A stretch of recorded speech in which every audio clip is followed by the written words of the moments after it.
some of the other things that they have cut. For instance, they've taken away the health in pregnancy grant, scaled back maternity grants, freezing child benefits, some really harmful and disastrous changes that are going to hurt millions and millions of people. OK, well, let's speak to Ollie Kendall now.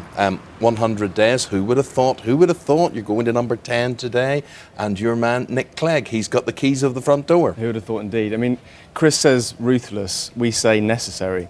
Let's not forget that the Labour government left us with huge amounts of debt, biggest debt of any of the G20 countries, longest recession of any of the G20 countries. The coalition has taken the only responsible decision that it could have taken in the circumstances, backed up by lots of economists, that we had to take radical and severe cuts. These are not going to be easy, but they're necessary, and they're in the long-term interest of this country. You're not only taking cuts there, surely you're taking cuts in terms of your popularity. You saw the personal opinion polls for Nick Clegg and the party in general in the last week. Has it been worth it?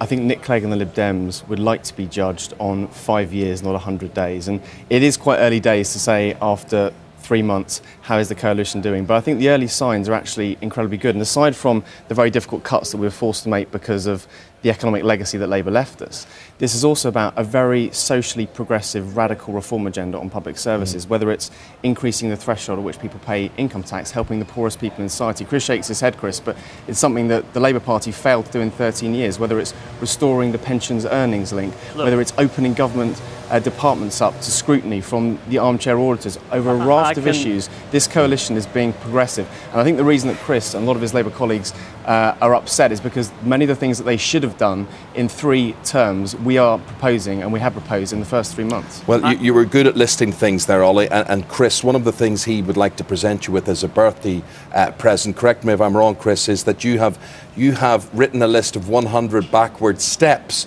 that you think the government has taken in the past 100 days. Now, unfortunately, time prevents us from going into that in much detail, but what would top of your list be? I think it would probably be the VAT cut, which I think is